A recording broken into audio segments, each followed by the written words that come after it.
agradeço ao professor por ter vindo dar essa sessão para a gente, para finalizar o nosso prêmio Gonçalo Muniz. O senhor tem entre 40 e 45 minutos para a apresentação e depois a gente faz a discussão aqui.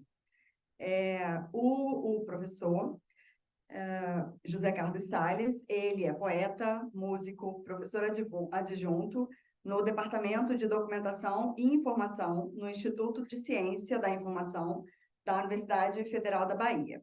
É docente permanente e coordenador do Programa de Pós-Graduação em Ciência da Informação da UFBA.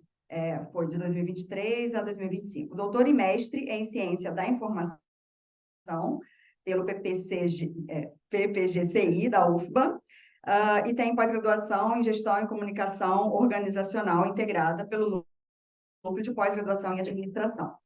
Graduado em Biblioteconomia e Documentação pelo Instituto de Ciência da Informação e também em Psicologia.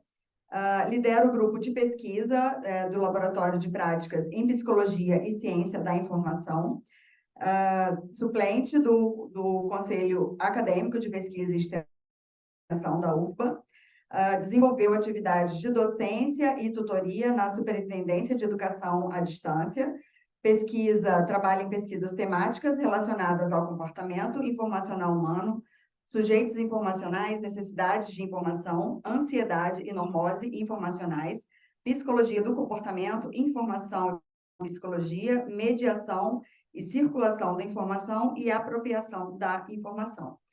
Professor, pode falar para a gente. Obrigada pela presença. Muito obrigado, professora.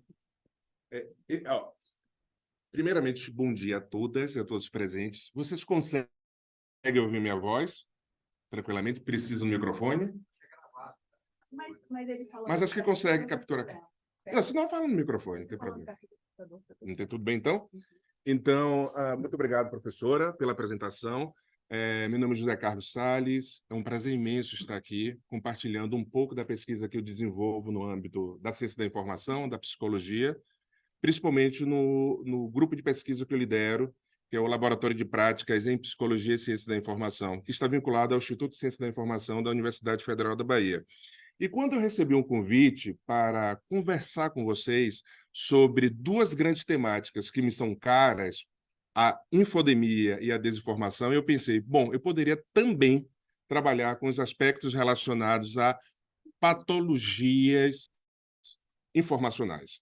É um tema relativamente novo, principalmente se tratando das tecnologias digitais, né, de informação e comunicação, mas o grupo de pesquisa que eu lidero, ele tem um enfoque muito mais associado à psicologia, ao âmbito epistemológico da ciência da informação, e agora estamos adentrando um pouco nas questões mais bioquímica, biologia, da psiquiatria, né? Temos hoje dois psiquiatras vinculados ao nosso grupo de pesquisa, justamente para facilitar a nossa compreensão relacionada às patologias informacionais, que é a ansiedade, a normose, enfim, com todas as suas derivadas.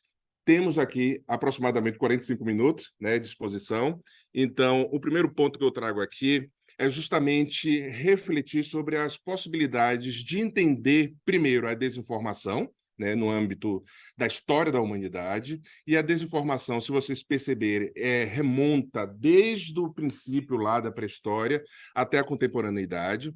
Então, quando os homens e as mulheres decidiram descer das árvores, né, e se direcionarem ali para as cavernas, nós já tínhamos ali os processos comunicacionais.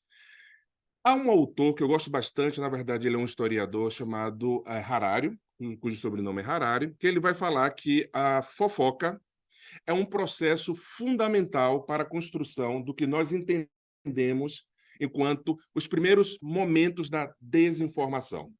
Então, a fofoca, acreditem, é um processo humano e fundamental para construirmos a nossa subjetividade e a nossa subjetivação.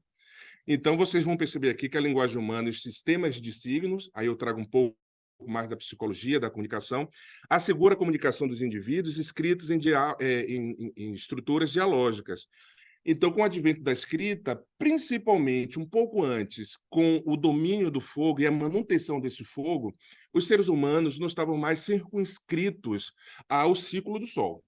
né? Então, nós tínhamos o fogo para afugentar os seres humanos, ou também, né? Os seres humanos, os animais, né? Os seres humanos que não faziam parte ali do meu clã, os animais perigosos, mas também eu conseguia, à época, também estender um pouco a minha convivência social. Então, essa extensão da convivência social foi fundamental no âmbito das cavernas, enfim, das relações humanas, para criar episódios comunicacionais, e nós entendemos como episódios também informacionais, porque a comunicação reside em elementos informacionais, e que, a partir da construção de diálogos de subjetividade e de subjetivação, as primeiras pessoas, os nossos antepassados, já começavam a elucubrar sobre questões da vida dos outros. Por isso que eu disse aqui que o fogo também servia para afugentar outras pessoas. Mas quando eu construo a minha própria lógica dentro dessa estrutura comunicacional e informacional, eu estou entendendo que eu acabo transmitindo aos meus pares o que é fato e o que é falso. Eu não gosto muito das palavrinhas em inglês, não, o fake, né? O que é fato e o que é falso. Então, a fofoca implica no que é fato e eu vou inventar também, com a minha capacidade criativa, o que não é fato para preencher algumas lacunas cognitivas que todos os seres humanos têm.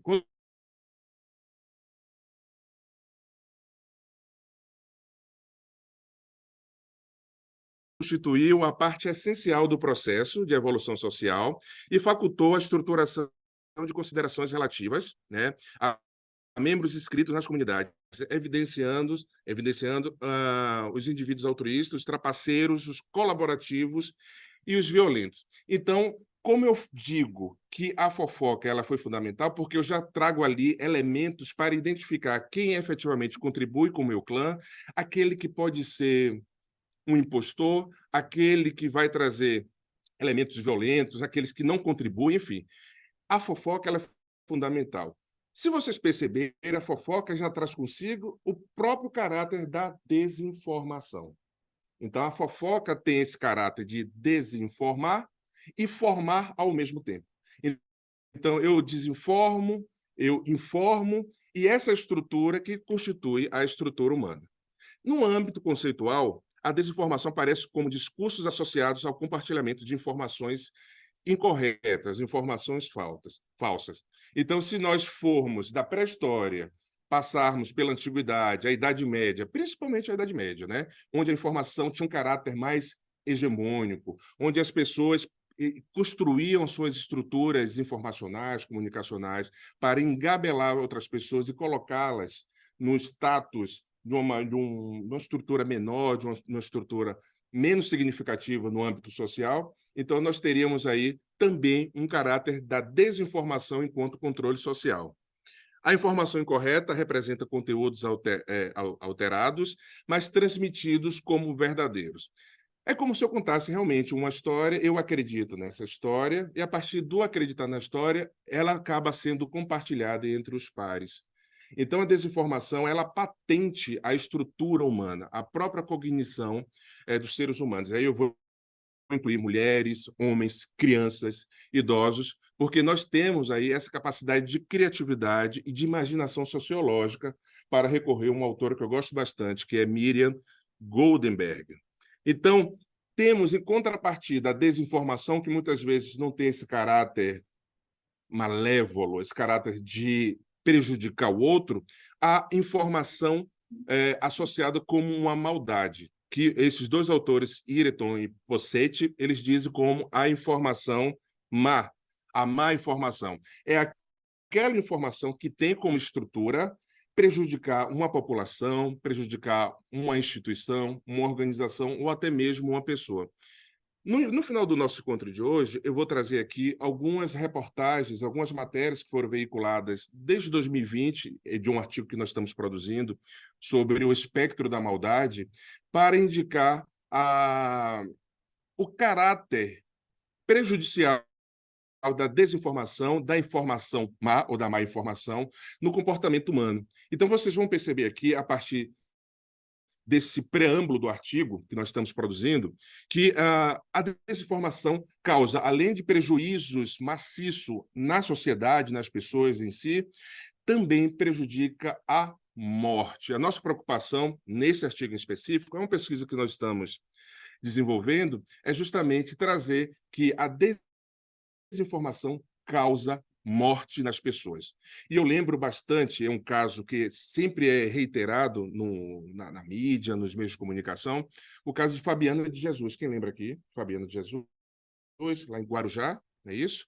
Ela foi indicada a partir das redes sociais de uma comunidade lá em São Paulo e que ela estaria envolvida com um processo de magia, né, uma coisa ruim, e que as pessoas estavam muito sensibilizadas negativamente em relação a um suposto envolvimento de Fabiana de Jesus no assassinato de 2 crianças. Então fizeram um retrato falado daquela forma, aquele vizinho que acha que desenha e vai fazer um retrato falado, e fez um desenho muito próximo dessa pessoa. Então fizeram cópias desse retrato falado do nosso vizinho lá, que pensa que desenha, divulgaram na comunidade e as pessoas acreditaram efetivamente que Fabiana de Jesus, eu sempre cito esse caso, que ele me emociona ainda hoje, havia realmente praticado ali alguma ação prejudicial em relação às 2 crianças. Então a população se juntou, né? E a partir dessa junção da população foram linchá-la. Então, filmaram, quando fosse bastante o linchamento, filmaram, colocado nas redes sociais, e até hoje alguns envolvidos estão respondendo judicialmente pelo assassinato de Fabiana. Então, não que esse tenha sido o primeiro episódio, efetivamente, de morte associado à desinformação ou à má informação. Não. Na história da humanidade é permeada de episódios assim. Mas o que demarca, penso, a partir das pesquisas que nós realizamos, é que as mídias sociais, as redes sociais, elas têm um papel preponderante no entendimento desse processo. Então, hoje, não basta apenas você maltratar, você fustigar uma pessoa, mas eu preciso registrar para dar uma efetividade da realidade. E esse é um estudo que nós realizamos. O que é real, efetivamente? O real é que está inscrito em uma tela de celular, uma tela de tablet, uma tela de computador.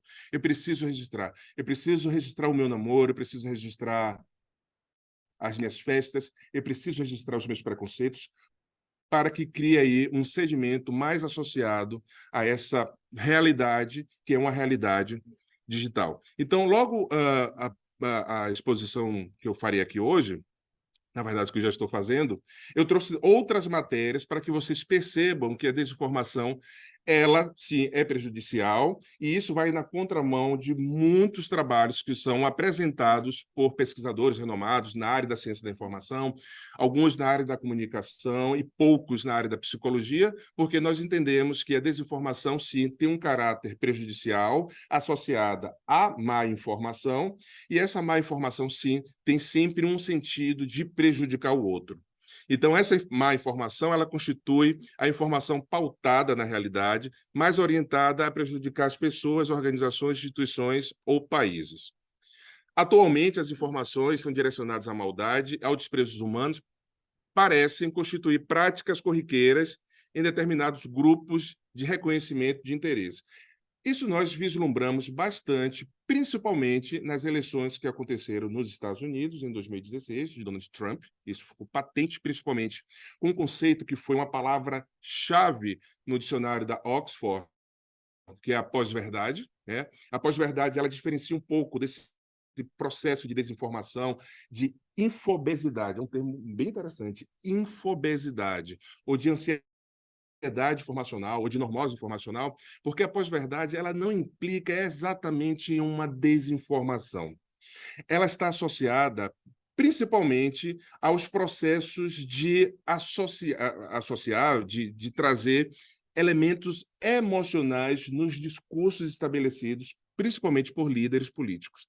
Então, como viver, nós acreditamos, é um processo angustiante, e é angustiante, nós não temos mais certeza, ao contrário da Idade Média, que nós nascíamos, vivíamos e morríamos sem grandes intercorrências, não é verdade? E hoje nós não temos certeza se eu conseguirei chegar em casa são e salvo. Espero que sim, tá bom? Mas a incerteza nesse processo, ela vai trazer o que a pós-verdade indica, o que eu preciso ouvir enquanto sujeito portador dessa estrutura psíquica, desse aparelho psíquico, para arrefecer as minhas angústias de viver. É como se eu estivesse ouvindo de um professor, de uma professora, de um pai, uma meio-verdade para mitigar, para dissipar um pouco a minha ansiedade. Então, a pós-verdade ela vai trazer essa característica. Eu vou ouvir, o líder político vai proferir algumas palavras e eu preciso segui-lo, porque aquilo me causa uma certa aquiescência, um certo arrefecimento, uma certa tranquilidade. E daí que reside o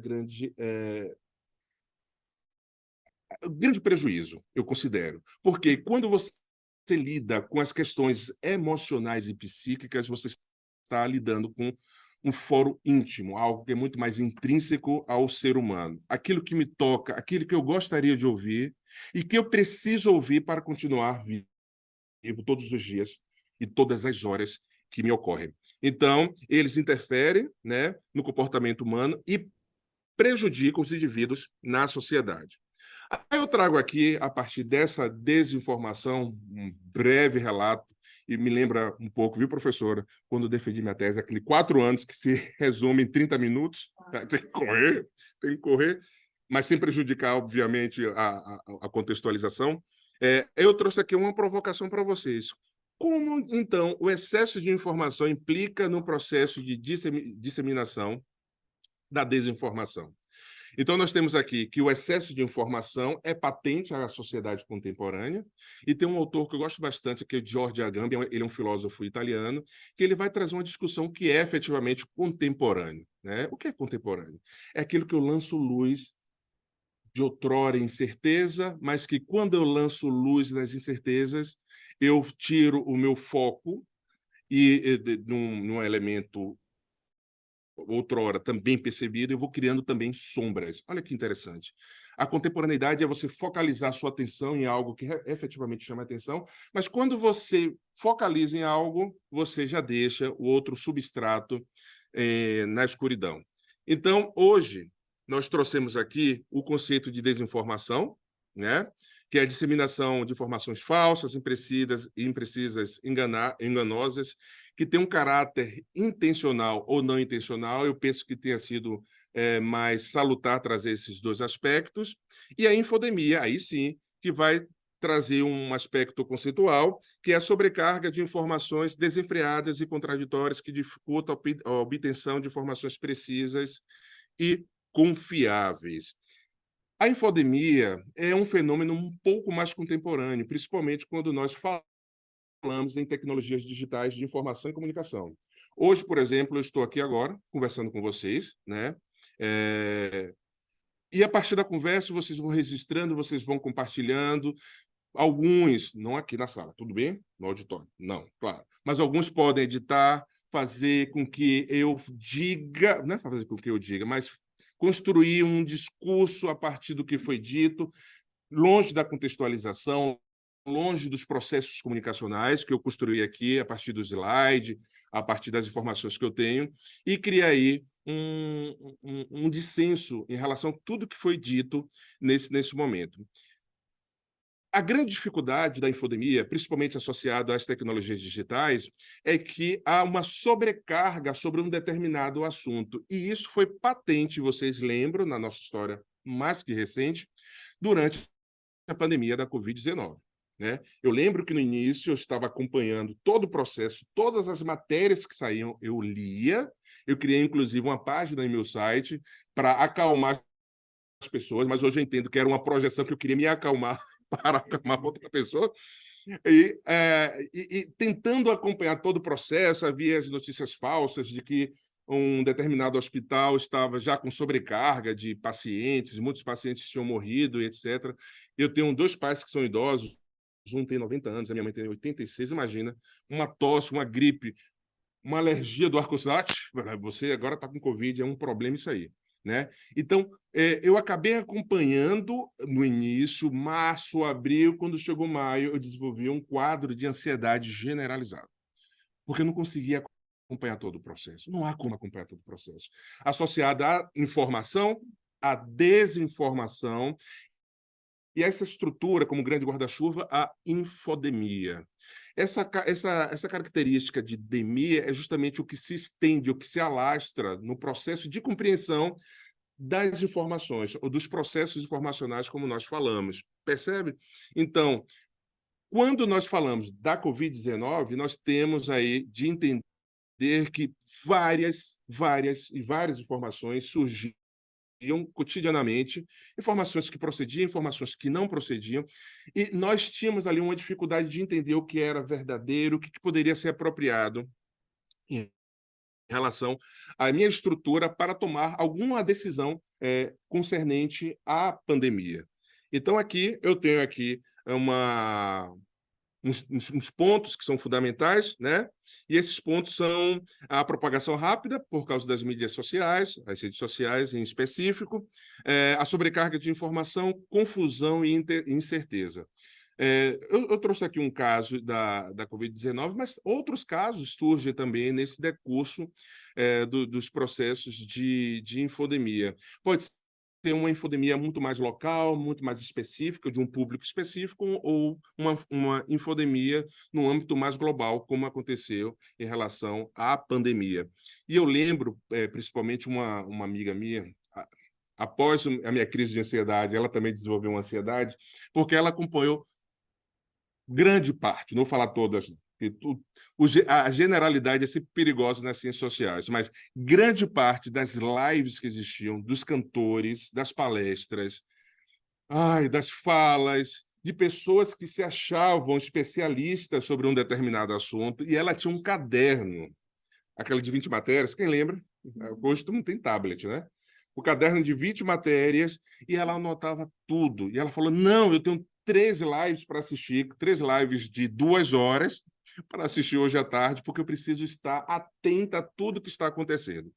E eu fui acompanhá-la num momento desse aí, uma live, ela falou, não, tem uma moça que vai falar sobre a infodemia e sobre a possibilidade de você cessear o acesso do vírus ao seu corpo, à sua casa. Eu falei, eu vou assistir contigo.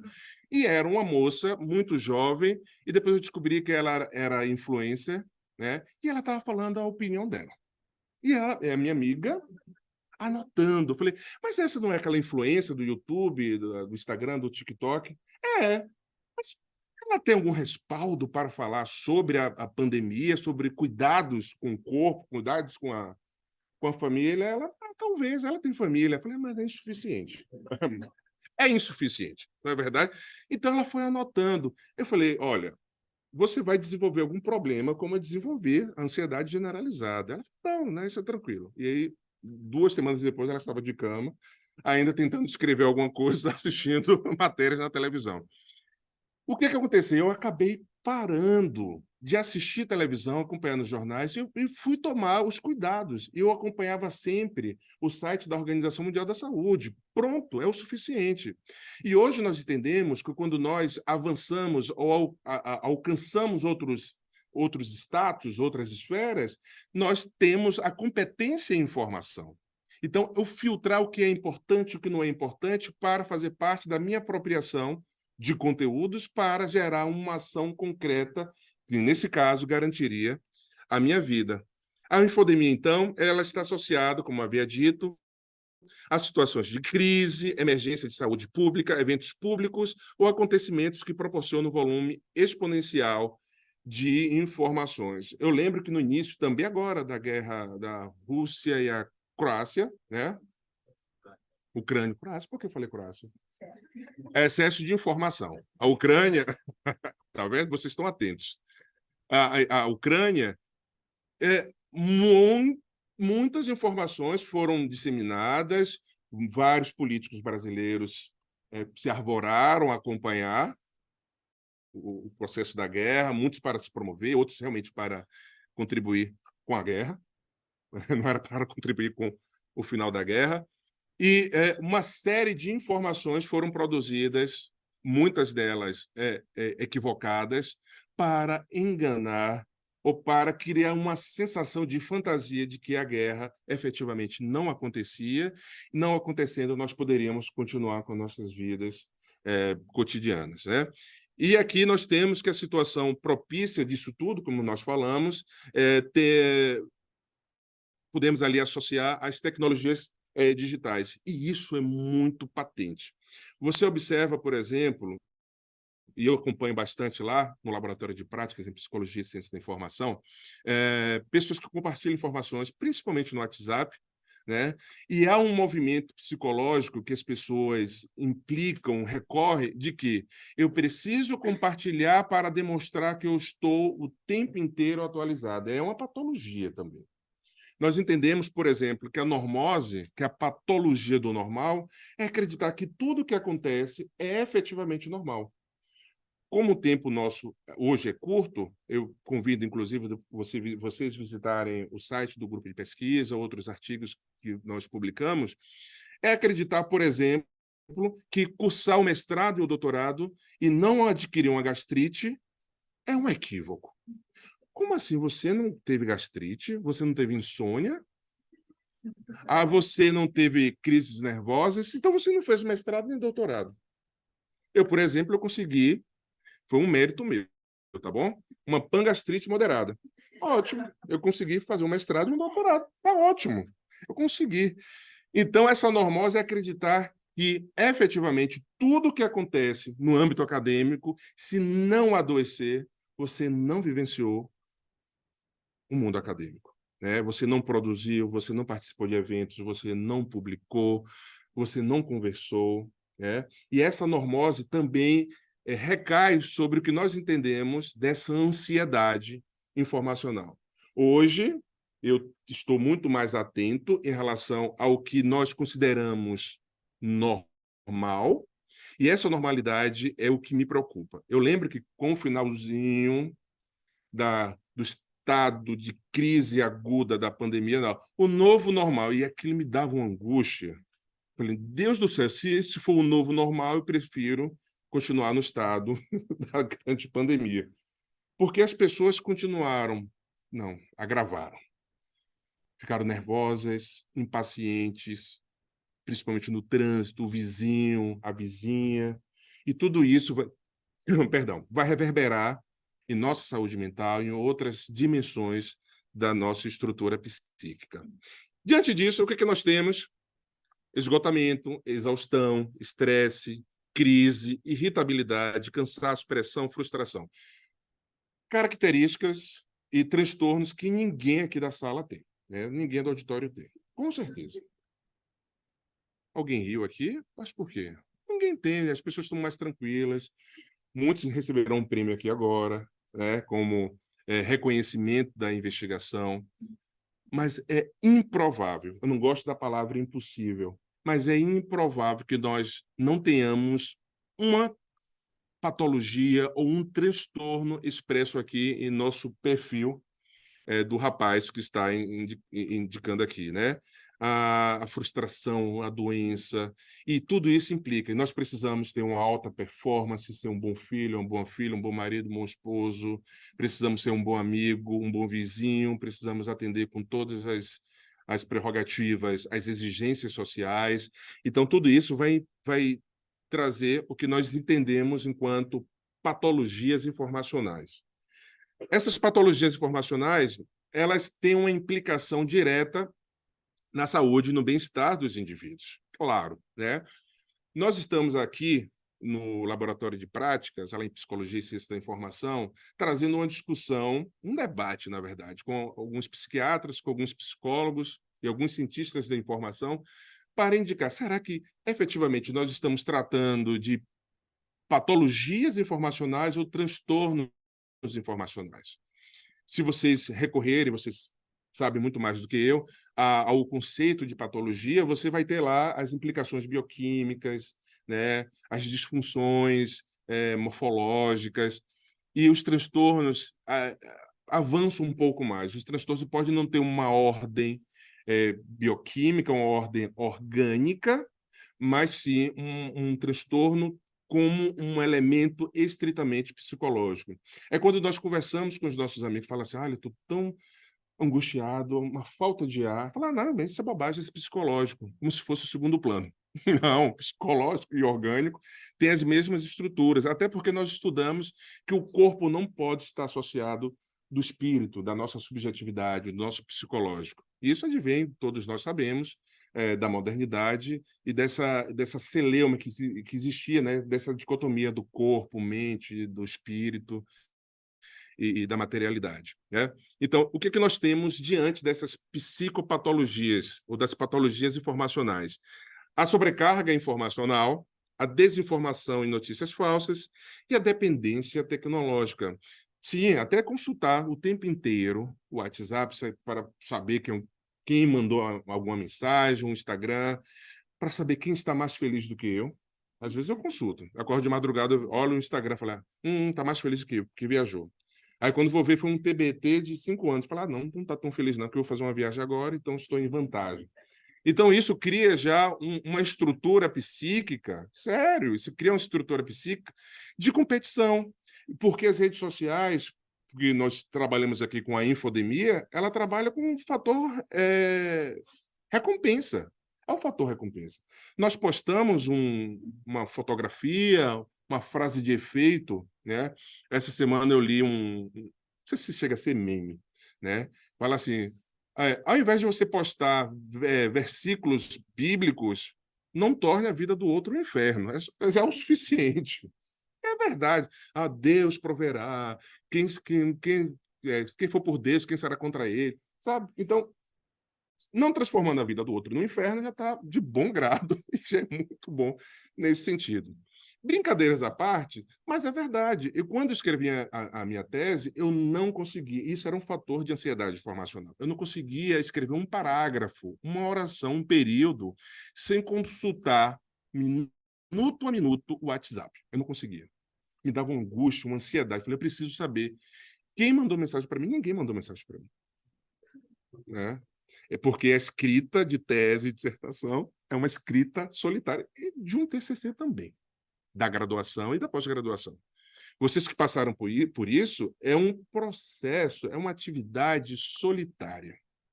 Então, talvez para dissipar essa solidão, eu consultava o tempo inteiro as redes sociais, né? O WhatsApp, a época era o Orkut. Quem lembra do Orkut aqui? Que bom. Você é muito jovem, você conheceu o Orkut? Você é muito jovem. É, eu sou da época do Orkut. Na verdade, eu sou da época do Mirk, né? Que tinha aquele bate-papo. Então, acompanhar todos esses processos, saber o que está acontecendo, também é uma patologia. A necessidade de estar informado o tempo inteiro, não sobre um assunto, mas sobre vários assuntos, é uma patologia que nós, da psicologia, também temos o interesse em investigar. É saber o que está acontecendo, quem morreu, quem assassinou, quem traiu, quem viajou, quem está com um novo namorado. Ontem, por exemplo, eu vi que o ex-esposo de Isa, a cantora, ganhou 3 milhões dela, né? No processo de divórcio, foi isso mesmo? 2 milhões. Reduziu, foi? Olha, tá vendo? Eu não consultei o celular antes de falar com vocês. Aí uma moça na rede social muito sagaz falou assim, gente, fiquem espertas quando vocês escolherem o talismã de vocês. Porque ela falava que era o talismã, e o talismã custou 2 milhões, agora informações atualizadas. Mas vou me atualizar aqui também. Deixa eu terminar o encontro que eu já faço aqui. Aí eu falo, não foi 2, foram 2 milhões e meio para passar adiante. Uma fofoca, é verdade. E acabamos sendo especialistas em tudo, né? E entendendo cada vez menos sobre o que realmente importa. Então, essas patologias informacionais, elas podem ser manifestadas na síndrome da fadiga informacional, né? A dificuldade de lidar com excesso de informações, e isso é comum, principalmente aqueles que estão vinculados às atividades, né, acadêmicas, profissionais, a infoxicação, né, que é uma intoxicação por informações, que é a sensação de estar sobrecarregado e ansioso devido ao bombardeio constante de informações, e a desinformação crônica, que é a dificuldade persistente em distinguir informações verdadeiras de informações falsas. É verdade, então essas patologias informacionais, elas incorrem a todas as pessoas, principalmente as pessoas que têm um pouco mais de consciência e que conseguem refletir sobre os seus elementos acadêmicos, profissionais. E quando nós falamos sobre essa síndrome de fadiga informacional, é quando nós investigamos, pesquisamos, acessamos redes sociais, acessamos bancos e bases de dados científicos, por exemplo, e nós encontramos 350 mil artigos relacionados ao meu assunto. Aí inventaram, né, os técnicos, os profissionais de tecnologia, de sistema de informação, os operadores booleanos, os truncadores, os refinadores, aí chegamos a 2.000 publicações. Opa, já é possível. Então, é possível continuar uma leitura nessa vida e mais 2 vidas a posteriori, porque não tem condições. Não tem condições. E eu lembro que quando nós avançamos em pesquisas na área da psicologia, da ciência da informação, por exemplo, nós encontramos tanto material importante, mas como identificar um artigo, por exemplo, relevante à minha investigação? Como encontrar um material que efetivamente contribuirá para o meu entendimento enquanto sujeito, né, eu falo sujeito informacional, para avançar e descortinar outras esferas de uma realidade complexa. É muito complicado. E aqui eu trouxe aqui, em específico, algumas notícias que foram publicadas desde 2020 até o primeiro semestre de 2023, como havia dito, é de um artigo, na verdade, de uma pesquisa maior, financiada pelo CNPq, mas que nós estamos agora publicando um resultado parcial em um artigo, que é o Espectro da Maldade, que fala sobre a desinformação na influência do comportamento humano, que indica efetivamente o processo de morte ou do suicídio indireto, que nós falamos, ou de uma forma de desinformação, por exemplo, beber um detergente achando que vai se privar de contrair o vírus da Covid.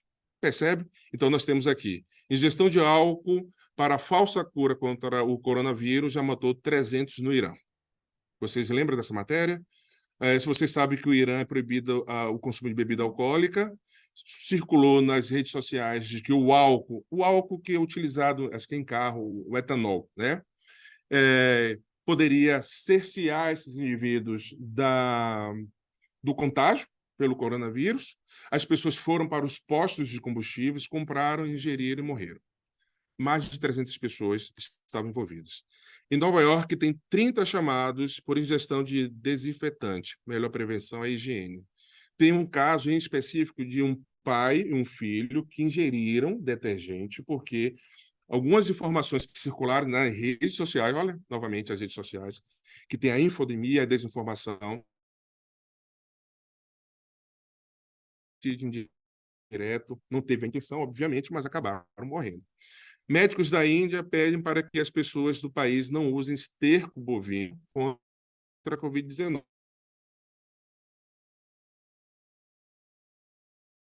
Vocês entendam o impacto que essas matérias, não são matérias, esses conteúdos que desinformam têm.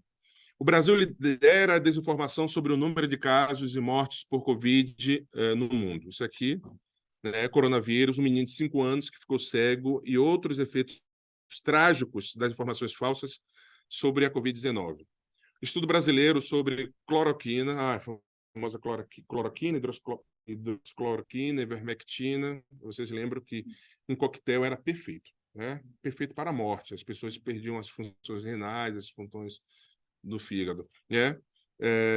Estudo brasileiro sobre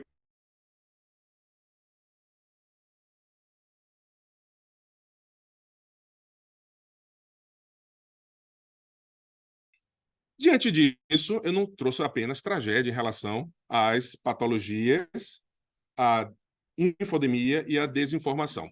né? Eu trouxe aqui também alguns apontamentos, alguns direcionamentos relacionados à prevenção e ao tratamento diante desse fenômeno, que é um fenômeno que se marca e demarca na contemporaneidade, mas que nós podemos, sim, efetivamente, ganhar, alcançar esferas de entendimento e, a partir das esferas de entendimento, facilitar a nossa vida e a vida dos nossos pares.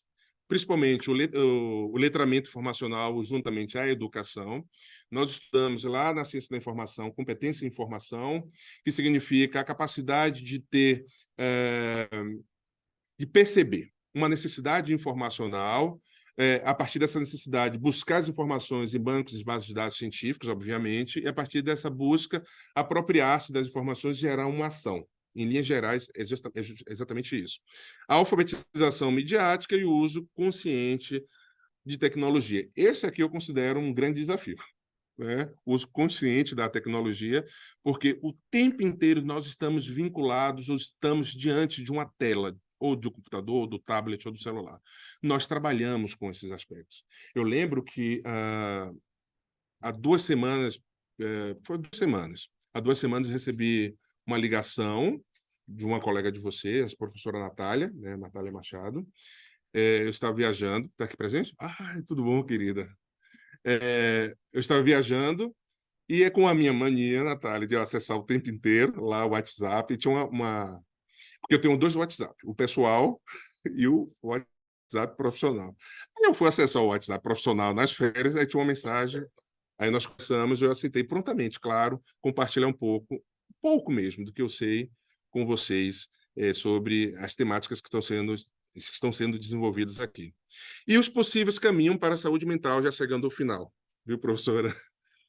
Praticar atividades físicas, hobbies, ouvir música, meditar, alimentação saudável, essa é a parte também, um grande desafio, né? Eu que gosto de pizza e hambúrguer, eu vou ficar aí acreditando em vocês. Ler um bom livro, terapia, sim, terapia funciona. Muitos colegas falam, mas às vezes conversar com uma amiga é um processo terapêutico. Mas quando você fala, olha, amigo, estou com uma dor de cabeça, eu também estou. Isso não funciona. Eu acordei com uma dor na coluna, mas eu estou com um problema no pé, sabe? Não funciona. A terapia, a psicoterapia em específico, tem um caráter de quê? Uma conversa orientada. Então, façam terapia, é fundamental, né? Eu posso passar para a professora Natália, né, uma lista que eu tenho, lá no grupo de pesquisa, com psiquiatras, psicólogos, instituições gratuitas ou com valores sociais. É ótimo, eu particularmente gosto. Na universidade, só um adendo aqui, na Universidade Federal da Bahia, por exemplo, saiu um relatório recentemente de que 75% dos estudantes estão acometidos lá com a depressão, que eles declararam. Fora aqueles que têm e não percebem que têm. Eu tenho depressão, nem percebi. Eu só tenho um desânimo, insônia, mas não, sabe? Então, assim, é um caso muito atípico, esses episódios aí, associados à psicologia, né, e os seus transtornos associados. E eu lembro que, agora, recentemente, uma orientanda minha da graduação, ela desistiu de um tema no ano passado, ela trocou de tema, ela foi trabalhar com informação em saúde mental, porque uma colega na graduação, ela cometeu suicídio, né, porque ela estava muito cansada. E eu,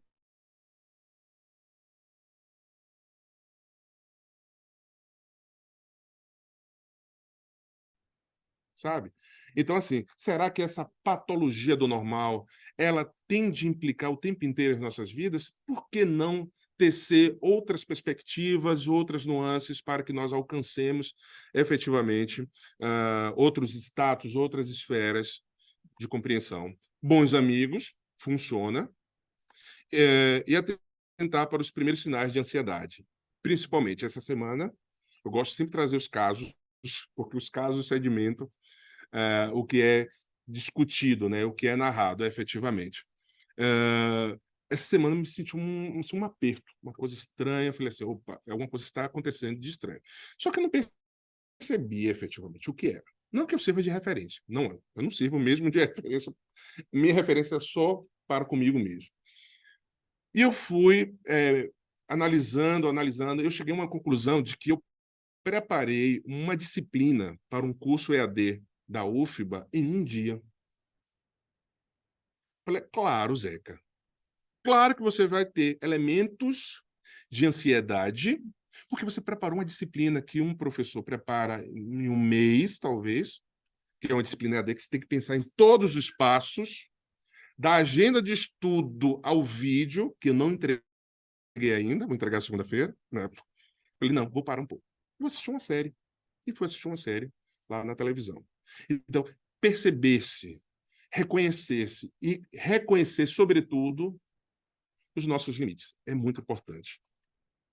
Aqui, muito obrigado pela audiência de vocês. Muito obrigado.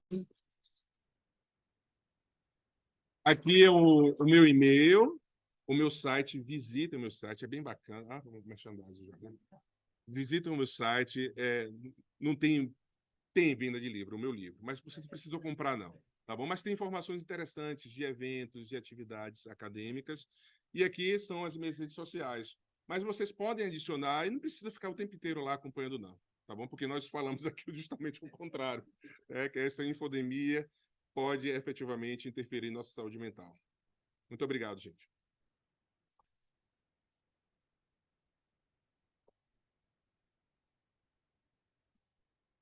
A gente vai abrir, fica aqui, né? Vai abrir. Pode ficar aqui. Pessoal, bem, vamos abrir a discussão para as perguntas. Vamos começar aqui com a plateia. Alguém tem alguma?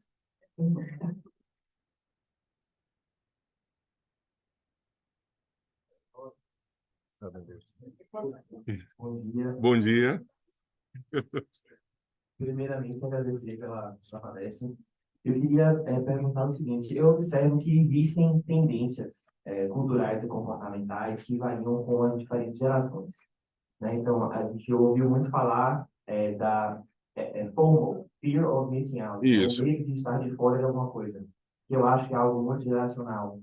Assim como a normose na pós-graduação do sofrimento. Sim. Então, eu escutei de pessoas mais velhas aquela coisa de você não virou uma noite para entregar esse trabalho, como assim? Você foi dormir que horas? 2 da manhã, mas você tinha até 6 da manhã, que era a aula às 7.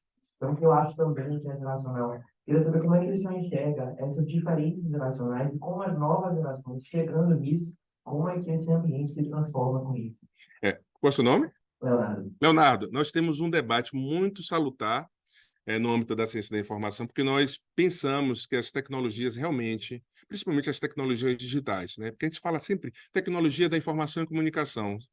Mas quais são essas tecnologias, né? A crítica que nós tecemos. Mas nós falamos das tecnologias digitais, né? E essa tecnologia digital faculta justamente esse acesso instantâneo, rápido, e que você precisa estar o tempo inteiro inteirado sobre o seu assunto de pesquisa e seu assunto de interesse, que pode não ser da sua pesquisa, né? Porque você é plural. Você é pesquisador, você é filho, talvez você seja namorado, talvez você seja irmão, pai, enfim. Então, tem uma série de atividades que, como foi aqui um filósofo italiano, Giorgio Agamben, ele vai falar do que nós compreendemos enquanto contemporaneidade. Na antiguidade havia uma contemporaneidade, da antiguidade, porque as pessoas lançavam luzes sobre algo que era desconhecido, e lançando luz em algo desconhecido, você acaba também compondo sombras digamos assim, do enfoque que você dá a essa luz. Claro, se nós recuperarmos um pouco a história da humanidade nesse processo de acesso à informação, porque a sua pesquisa não, a sua pergunta está muito mais associada ao acesso à informação e às gerações. Na antiguidade, nós tínhamos, por exemplo, os grandes filósofos, as pessoas que tinham conhecimento enciclopédico, porque a informação era muito mais restrita, estava mais circunscrita, estava muito mais orientada a uma unidade de informação. A Biblioteca de Alexandria, por exemplo, com os papiros, os pergaminhos, né, eu falo tablet, mas os tabletes de argila, olha como as coisas vão modificando, os tabletes de argila. Então, eu precisava, sobretudo, me deslocar. Né? Na Idade Média, a informação ela é cerceada, ela não deixa de ser produzida. Né? Ela é cerceada, mas ela é orientada a um público em específico. E lá nós tínhamos a compreensão renascentista equivocada de que a Idade Média era a Idade das Trevas. Não era a Idade das Trevas, porque lá surgiu, na Europa, vamos deixar claro, na Europa, a primeira universidade no norte da Itália. Então, a produção acadêmica e científica continuava, mas era circunscrita, orientada apenas a um público, com o trívio e o quadrívio, né? A matemática, a lógica, a aritmética, a retórica, as artes, enfim, tudo isso.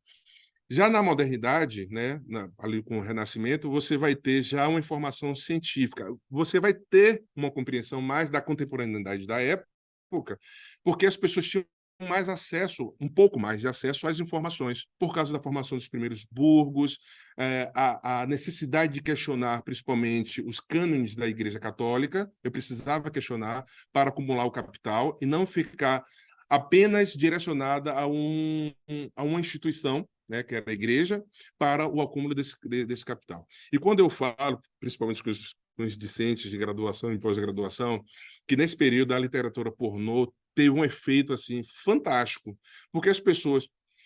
Bom, convenhamos, às vezes um texto científico pode se cansar um pouco, né? E a literatura pornô não cansa, né? Quem teve acesso na infância, né? Na fase adulta é improvável.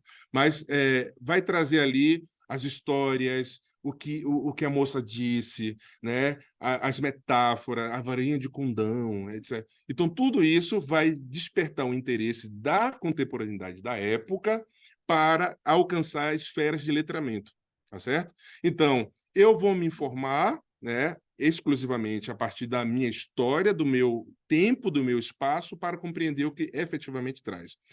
Mas eu preciso falar, Léo, uma questão fundamental sobre a gente chama de invenção dos tipos móveis, né? De Gutenberg.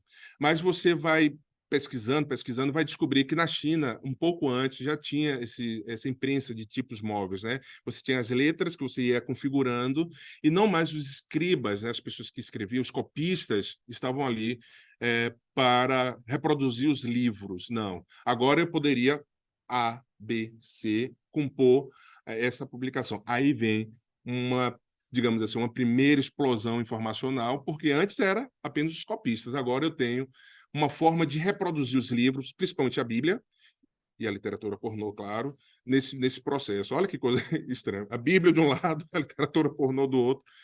Imagina esse conflito. Aí você vai avançando um pouco mais da contemporaneidade, ali na Revolução Francesa, de 1689 para cá, a nossa contemporaneidade, principalmente, aí você vai ter já a intenção de divulgar informações. No pós-Segunda Guerra Mundial, olha a história da humanidade contada em 3 minutos, né? Após a pós-Segunda Guerra Mundial, aí você vai ter uma verticalização dessa compreensão.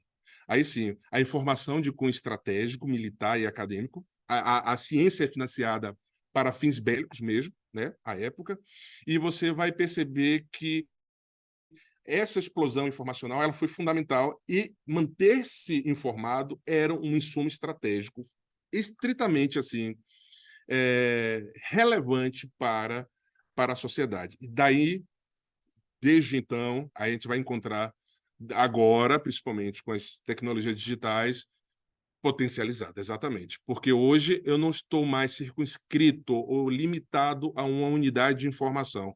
Eu tenho em meu celular, que não é um celular simples que eu tenho.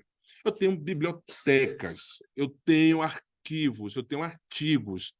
Eu tenho, assim, o que um homem da Idade Média ou da Idade Moderna nem sonhava em ter, sabe? Eu consigo acessar livros, textos internacionais, eu tenho uma base de dados minha, de Zeca, minha, exclusivamente, porque isso facilita. E eu tenho, além desse acervo no celular, aqueles que estão ticados como prioridade de leitura, que são 1.000 e tantos artigos que precisam ser lidos, que eu com certeza não lerei. Eu levaria outra vida, inclusive, para dar conta. Professor Bernardo.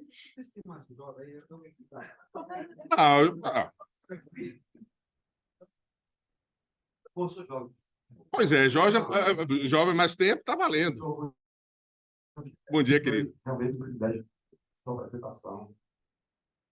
Eu acho que toca em coisas realmente importantes e todos nós estamos vivenciando. Parabéns. Obrigado.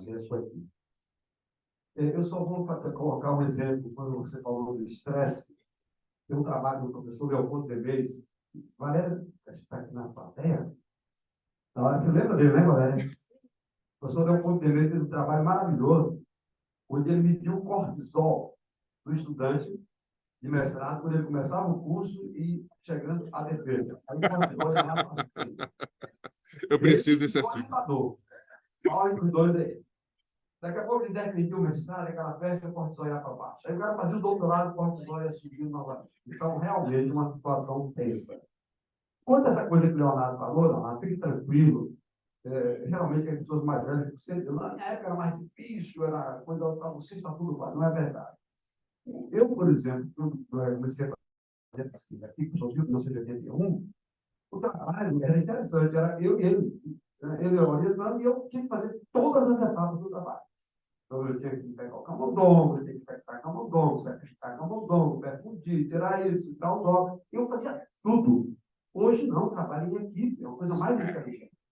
É só pegar os artigos científicos no passado, parecia quase que uma coisa de poeta, só tinha o nome do autor, do meu autor. Então, hoje não, você tem uma confusão, né? Que é importante. Sim. Então, eu acho que é por isso que não há tanta necessidade de você ir à noite, porque esse trabalho pode ser compartilhado e, principalmente pela pressão que nós sofremos em publicar rapidamente, se não tiver equipe, você fica para trás. Então, fique tranquilo. A outra coisa é quanto ao WhatsApp, professor. Eu sofri isso. Professor, eu fiquei preso dentro de casa todos os meses, mais de um ano. Não saía, achei que tinha que ficar e buscava conforto, que eu podia ajudar as pessoas sentindo patente pelo WhatsApp, recomendando e dando orientações. Veja bem, eu tenho um grupo de médicos, uma da minha turma, e muitos ficaram inimigos desse pé, porque a coisa foi polarizada politicamente. Sim. E aí, realmente, era impressionante. E eu, no início, me senti agredido por seus entre os colegas, talvez aquele único, ou dois, porque eu fiz pesquisa, então, decisões baseadas em evidência científica. Sim. E aí, meus colegas realmente carregaram na tinta lá. E aí, era um sofrimento. Então, eles diziam, olha, eu não vou mais me manifestar. Eu mandava um artigo, olha, esse artigo que você está com esse aí, eu fui ler o artigo, vi que esse artigo não prossegue, a metodologia não embasa para chegar a essas conclusões. E aí, alguém disse, ele quer ser um bacana. Então, eu disse, olha, a partir de hoje, meus colegas, eu vou mandar parabéns, vou felicitá-los por alguma coisa de vocês, e não vou mais, a não ser que alguém queira no privado tirar algo. E alguns fizeram isso no privado, né? E realmente foi uma situação que até hoje tem algumas rupturas, eu encontro os colegas, né, na agressividade, alguns, né, porque foi politizado. Mas que bom, né, eu gostei desse termo, né, da infodemia, realmente era. E aí eu vou aproveitar, já que a Natália procurou, eu vou ver se eu consigo induzir meus colegas da Academia de Medicina a convidá-los para fazer essa palestra, porque lá está tendo o nosso grupo, seguimos política, mas essa coisa de excessividade de informações, de coisas, realmente você... Verdade. Muito obrigado, professor. E a questão da colaboração, ela é fundamental. E eu concordo que todos, hoje as normas da BNT, por exemplo, a saúde, a medicina utiliza a Vancouver, a psicologia a APA, né? E ciências sociais aplicadas humanas, geralmente a BNT. Hoje a BNT já autoriza você colocar todos os nomes, e não mais tchau. É justo. Tem uma turma lá da graduação que faz parte do nosso grupo de pesquisa, que trabalha muito. Falei, como não registrar o nome direto na fonte, lá nas referências de uma pessoa que efetivamente investigou, né? Isso é muito importante. E eu aceito de prontidão. É um prazer conversar com outras esferas também. Obrigada, pessoal. Bem, temos mais duas perguntas e aí a gente vai partir para a cerimônia da premiação. Bom dia, Bom dia, querido. Muito obrigado pela palestra, estou arrasado, né? Não, mas nada se a gente já não estivesse convivendo e sabendo, né? Um comentário, sabe dizer, né? Um comentário que eu queria trazer, duas atividades que a gente busca desenvolver muito na Fiocruz e na ciência de modo geral, né? É de divulgação científica, né? O que o termo por si só já implica um problema dentro desse contexto de infodemia, né? Sim, Porque divulgação é só eu trazer informação, que é basicamente eu pegar um balde de água e jogar no mar, né? Porque sim. é uma quantidade absurda de informações e uma dificuldade muito grande de alcançar esse público e trazer algum respaldo, um senso de relevância do que se fala. Então, isso por si só já é uma questão. E a outra é também na área de educação, né? No caso, como a gente, dentro do contexto de pós-graduação, é formado também para ser, né, multiplicador, professor, docente, enfim, e parece que tanto nesses dois aspectos a gente está sempre atrasado em relação ao que está acontecendo.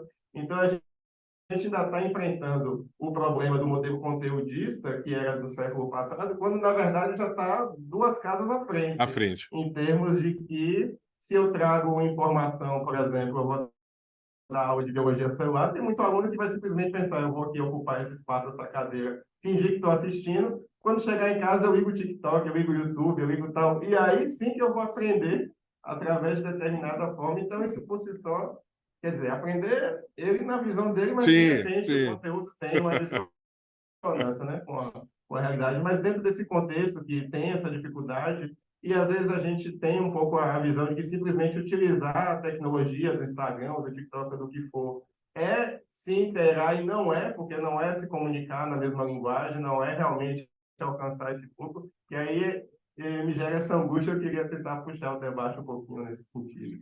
Aí você fala dessa dissonância E, entre o que nós aprendemos enquanto tradição na sala de aula e o que efetivamente... isso tanto para a parte de docência quanto essa de divulgação científica, que eu também sinto um pouco que é um pouco de esforço, às vezes, tão grande para poder levar uma informação e, na prática, está só jogando mais uma para as pessoas que É, tenham acesso a todo esse mar de informações, né? a Um mar percep... revolto. Ô, Alan, a percepção que eu tenho em relação a esse processo que você acaba compartilhando conosco é que, realmente, os discentes de graduação eles têm desenvolvido uma certa ansiedade em relação aos conteúdos. Até porque eles têm acesso, né, aos materiais, né, com antecedência, mas me parece, aí no âmbito da psicologia, não há ainda uma esfera de processamento. O processamento, inclusive, é um termo utilizado na psicologia social que eu discordo um pouco, mas que eu consigo encontrar agora uma concordância ali, né? Porque acessar a informação não implica efetivamente estar informado. É o que nós aprendemos na ciência da informação, o que nós discutimos. E diante essa gama de informação, como eu escrevi aqui, esse bombardeio de informação, nós temos, muitas vezes, a empáfia de acreditar que nós já sabemos de tudo e que estar na sala de aula é perder tempo. É efetivamente perder tempo. Eu estive agora com a turma de graduação no semestre passado e foi uma turma, por excelência, ansiosa. Sabe? Queria que terminasse logo, queria que acabasse, passasse o texto, porque eles têm tempo, eles não têm mais tempo.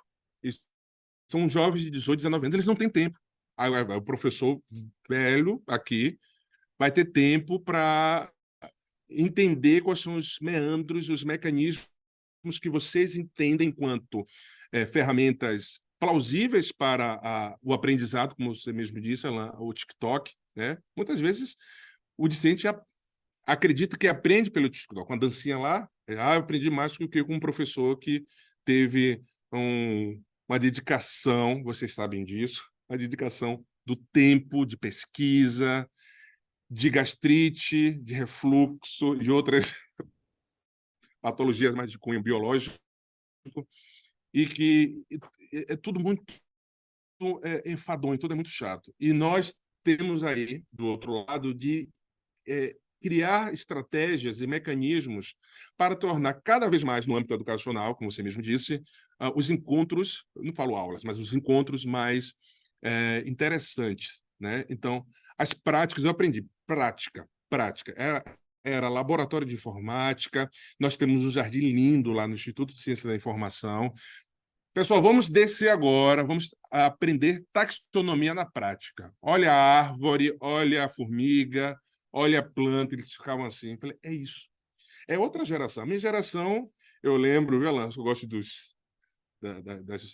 das informações mais antigas. Eu lembro que, na minha época, a criança, quando nascia, só abria o olho depois de 3 meses, né? Hoje a criança já nasce praticamente andando. E o meu pai falava assim, fique sentado ali. E eu ficava o dia inteiro. Hoje uma criança não fica, nem um segundo. Vai questionar por que eu vou ficar sentado, né? Qual foi o motivo do castigo? Porque vai negociando. Eu tenho um sobrinho de 11 anos, fiz 11 anos, ele negocia o tempo inteiro. E a geração dele, eu percebi na escolinha dele, negocia o tempo inteiro com a professora.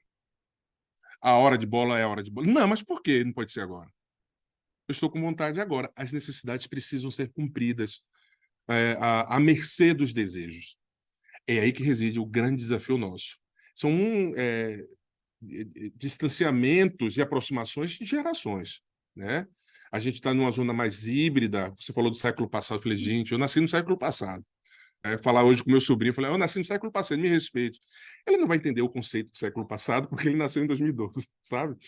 Então a gente precisa entender, a gente precisa ampliar essa sensibilidade, né, sobre o processo de aprendizagem dessas pessoas, principalmente estudantes de graduação. Pós-graduação, eu fico menos, digamos assim, cansado, exaurido, em detrimento da graduação, porque a graduação ela exige, tem que exigir mesmo, né? Estratégias para que tenha um sentido estar ali na sala de aula, como você mesmo disse. E o professor acabou dizendo assim, eu tenho que ficar sentado mesmo aqui na sala? Então, vou fingir que estou prestando atenção, que chega em casa eu aprendo com um influencer lá no YouTube, né? Agora, aprende de verdade? A gente não sabe. É como as consequências psicológicas da pandemia. Nós não sabemos ainda. Eu estou suspeitando, mas a suspeita ainda não é científica, né? Não é uma questão científica. Estou suspeitando, mas a gente não sabe ainda efetivamente o que a pandemia da Covid-19 trouxe no aspecto financeiro, a gente já sabe, político também, né? Mas psicológico a gente não sabe ainda. Grandes desafios, né? Desafios, exato, pesquisadores. Bem, mais uma perguntinha, vamos tentar ser um pouco breve. Vou tentar ser rápido também. Claro, obrigada. Bom dia a todos, professor.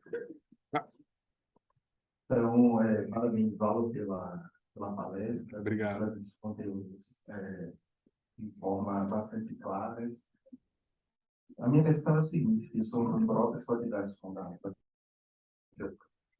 A gente trabalha com divulgação científica e o desafio que ele apontou aqui, o rapaz, são sentidos todos os dias, né?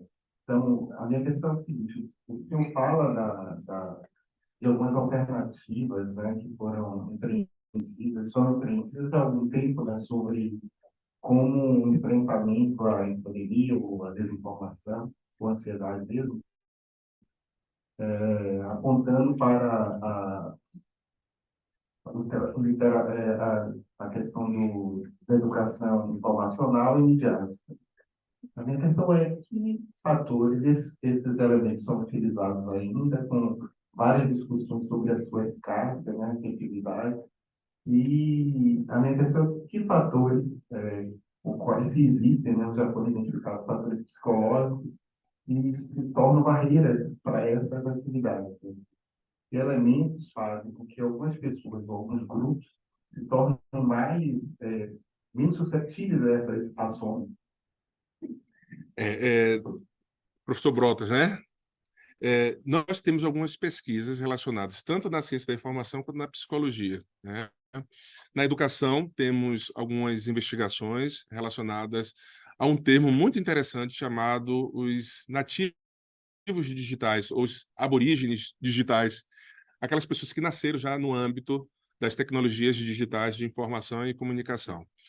Na ciência da informação, nós temos investigações de locos específicos, recortes empíricos, que identifica justamente o fator geracional como um grande empecilho para se alcançar o que nós denominamos de literacia informacional, ou seja, competência em informação, né? Como eu havia dito, a competência em informação, em linhas gerais, trata de perceber as necessidades informacionais, saber onde buscá-la com qualidade, como se apropriar para gerar uma ação, né? Uma ação que pode ser uma pesquisa científica, pode ser uma ação prática mesmo, até mesmo de como criar uma bomba, sabe? Eu, por exemplo, não tenho a competência de acessar, eu tenho a competência de acessar um site que ensina como elaborar uma bomba. Eu tenho a competência de acessar o site, mas eu não tenho a competência de construir uma bomba. Percebe que tem outros elementos e etc. Então, no âmbito da ciência da informação, uma das barreiras é a barreira geracional mesmo, da geração, né? A impossibilidade de entender as leituras rasas, as leituras rápidas. Com isso, não estou falando um caráter estritamente qualitativo, porque ainda não temos pesquisas sérias que falem sobre as formas, o modus operandi de leituras superficiais e rápidas. Não falando em superficiais, mas leituras mais rápidas. Na graduação e na pós-graduação, quando você passa um texto um pouco mais extenso, ai, professor, eu encontrei um texto de 3 laudas, sabe? 3 páginas que resume tudo isso que o senhor quer falar. Mas aqui tem um aprofundamento que autoriza você compreender todo esse, que nós falamos de silogismos, dentro de um texto, com as suas teses, suas antíteses e suas sínteses. Então, nós temos a questão da geração, né? Eu desconheço pesquisa na área da psicologia que implique sobre essas questões associadas a uma barreira de entendimento, seja da educação informacional, da competência em informação. Desconheço, existe com certeza, mas eu não saberia falar aqui agora. Mas na educação nós temos sim, de que essa forma de entender a geração e os mecanismos, as estratégias que podem ser utilizadas para que essas pessoas alcancem um determinado conteúdo informacional, aí sim nós precisamos refletir de uma maneira multidisciplinar. É uma crítica, inclusive, que eu faço à interdisciplinaridade. Às vezes a interdisciplinaridade ela é dita, ela é proferida de uma maneira até irresponsável, né? Seria interdisciplinar? Será que há um intercâmbio de elementos teórico-conceituais, metodológicos, ou seria multidisciplinar, né, nesse sentido? Então, pensar a educação, pensar a ciência da informação, um pouco da psicologia, para entender esse fenômeno que está em curso, né? Estando em curso, já reside o grande desafio. E há uma máxima da filosofia, só para encerrar, professora, de que indica que se nós morássemos no fundo do mar, por exemplo, a última coisa que descobriríamos seria a água, né? Mas isso vai depender do nível de consciência de cada um, né? Nós estamos vivendo esse período, né? Nos deslocarmos para entender esses enfoques exige um exercício intelectual, um exercício mais operacional, pragmático, né? Para que nós entendamos efetivamente quais seriam essas barreiras, né? Entender o que se passa nos processos intrínsecos, psicológico, de estrutura psíquica dos indivíduos. Pode ser uma derivada do nosso grupo de pesquisa, quem sabe, lá no grupo da graduação e da pós-graduação. Muito obrigada, professor. Imagina. Trouxe um tema muito importante. Vou ficar mais um pouquinho com vocês aqui. Agora, Natália vai continuar.